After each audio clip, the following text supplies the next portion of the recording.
Guys, last night I was robbed and everything's gone.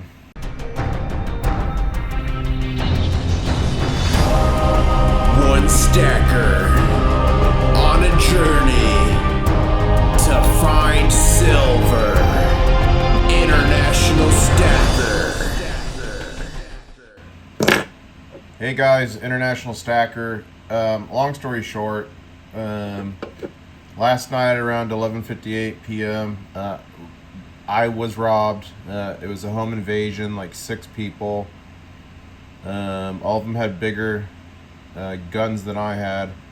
They basically took everything, including my firearms, my silver, gold, everything. All I literally have left of my entire stack is this crab. So basically what, happened is I heard a knock at the door. I saw something on my camera. They kicked it in. I'll show a picture of it right here. And came in and proceeded to take everything.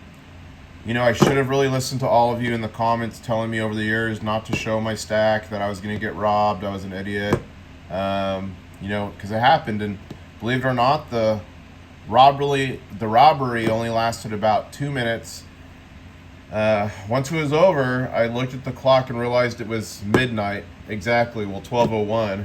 Meaning that it was the next day, which is April 1st, which means April Fools! I didn't get my silver stolen, I didn't get my gold. Got 'em. But I'm going to turn this video into something good and give you guys some advice on how to safely stack so you don't actually experience this story in firsthand. My little silver crab here will help me. So I'm going to hit a few quick tips for any stacker. And then I'm going to hit a few extra tips at the end for YouTubers. So if you're a YouTuber, you don't want to log off. You want to watch till the end. So, number one, this is based off a real story. If you're buying privately online, meaning eBay, Facebook, the forums, anything like that, and if you're buying it from another person, right? I'm not talking if you're buying from Scottsdale Mint or Scottsdale Mint's eBay or whatever. I'm talking you're buying from another person. Never, ever, ever use your home address. Always use a P.O. box or some alternate address. Never do that. There's a stacker I made a video with, and I've done a video on the story. I'll just do it super short. Long story short, he was on Facebook. You can get really good deals on there. He wanted to buy some gold. He wrote a check and mailed the guy his check. What's on your checks? Well, obviously, your address. And you know what? I realized that was really boring, so I put some cool pieces of silver in here for you to look at while I tell the story. So what's on your checks? Obviously, your address.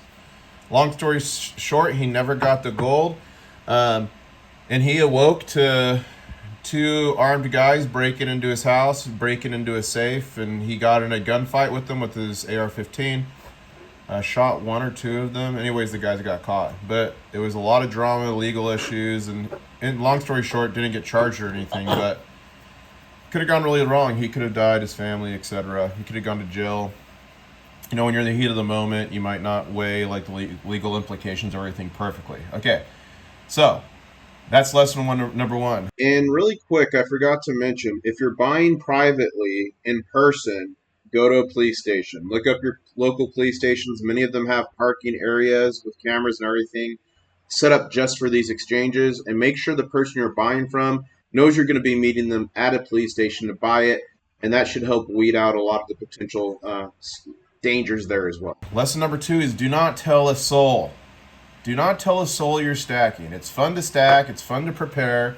You want to share the message with other people to help them. But be careful who knows. Like, that's why my channel is completely anonymous, because I don't want people to know I have a bunch of bullion or whatever, right? I don't want people in my personal life knowing. Now, obviously, some people are going to need to know, like your immediate family. If you have kids, you're going to have to figure out how to tell them about your collection, but that, not to tell anyone type thing. You're just going to have to figure that out. But nobody else needs to know. And I'm not saying your friends or your family are going to rob you, but what I'm saying is you might have a friend or someone who knows, and they might make a comment to someone, acquaintance they have, hey, so-and-so, they're so smart. They're putting all their money into silver and gold. It's really cool. They have bars and stuff. I need to start doing that. I need to be smart. And the person goes, oh, that's cool. Who is that? oh, that's neat, I need to do it too. And then either they rob you or they tell friends that rob you, etc. So be careful. Friends can leak information by mistake, and it can have horrible consequences on you. Also, I want to say is if someone already gets into your house, safes are easy and obvious targets. A couple reasons I don't like safes that are obvious is one, they're obvious. Two, if the person breaks in, they can't get in the safe. They might just decide to come back with some friends and tools to get in that safe at a later date. Three, they find your wife, if they find Mrs. IS or whoever, and Mrs. IS, if you're watching, I'm still looking for you. I know you're out there. I know you're out there. Anyways, they might just say, hey, call your husband. Unless I get the combo to this safe, I'm going to start cutting off fingers, right? Stuff like that can happen. Now, safes that are hidden, safes that are in walls or floors or tables or whatever, those are great, okay? Also, too, though, if you get a safe, be careful in the company you're getting to deliver and install the safe. Obviously, if you have guys come in with a big safe, they might say something or talk something. There's been stories in the past, so just be careful. The less people that know about a safe, the better. Also, too, do not trust safety deposit boxes. Most safety deposit boxes do not have insurance if they're stolen. So banks are FDIC insured, up to $250,000, I think. Which means you're covered if your money is in an account or stolen, a bank robbery, etc., that way. But safety deposit boxes in most cases are not covered, meaning someone breaks in and takes it, you're done. I've also heard stories of people paying on safety boxes and just coming in, they're completely empty, and the bank had like emptied it out by mistake or something crazy happened. All kinds of crazy stories with safety deposit boxes. Just look on YouTube to find some of those. Now, if you're a YouTuber, be very, very careful on live streams on home networks. You hear about streamers, you hear about gamers getting swatted. Well, that's because people can look at information through your connection, your IP, etc., figure out who you are from different clues, and then dox you. So for me, for instance, I never connect or live stream or do anything on my home network. I always do it on separate networks, and I have a good VPN. You want a good VPN for your computer. It's called a virtual private network. Not only does it help secure that concern, but also too, it helps to block tracking of your browsing and add stuff and all kinds of things like that, okay? So, yes. 3, always remove the entire label when you're unboxing. I've seen people just mark out the address, but they leave the barcode or QR code. I've seen people just put lines through it, but it's still visible. I've seen partial barcodes, and partial barcodes, it's possible to still read some of them. So be very careful.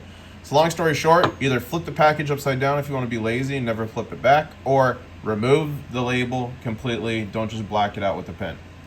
And a major one for me, especially in this video I'm about to drop tomorrow, the world's largest coin, over 4 kilograms in weight. Can't be. You can't. No, yes, that's crazy. Well, it's coming out tomorrow, and that's not April Fool's. I'm not saying it's the world's largest coin, but it's something mega. So watch out for reflections. Reflections in windows, metal, different things. And I've caught things before in editing and live streams. I've seen some things, and all my viewers are awesome and will let me know if they see something sketchy. But watch out for reflections if you're a YouTuber, and stay anonymous. Nobody needs to know what your face looks like. No one needs to know what your name is, okay? Once you put your name and face out there on the internet, it's out there forever, and forever people are going to think you have gold and silver. Maybe you're into it now, and in 20 years you stop, but then people see your videos and go, oh, that guy lives down the street from me. He's 75 years old. Well, let's go rob him, right? So my recommendation is, with stuff like this, always stay anonymous. I know some of you don't, but I would always stay anonymous. Where that could change is if if I end up getting hundreds of thousands or millions of subscribers and I'm making a complete empire and living off a channel and I'm not worrying about normal work, then I might consider, doing that. But until that time happens, which I don't know if I'm going to get 1 million subs for Gold and Silver channel. Although shout out to Silver Dragons, he just hit 100K, 100,000 subscribers, which is fantastic for a stacking channel. I mean, back in the day, the biggest number was like 20K. So he blew by that. So a big congratulations to him. But yeah, so that's just a quick rundown off the top of my head. I hope you enjoyed it. Let me know in the comments below if you've ever been robbed for gold and silver or anything else. I'm interested in your story. Let me know if you ever had a close call. Let me know if you think my recommendations are off base. And let me know if you have recommendations I missed. By all means, this is not an extensive list. But thank you for watching. Thank you for putting up with the 65 seconds of pure terror thinking that all my silver and gold got stolen. Smash the like button. Leave a comment below. It helps me a bunch. Subscribe. If that button is red, you're not subscribed. 80% of you are not. And I guess I'll say, catch you on the next one. Woo! One stacker.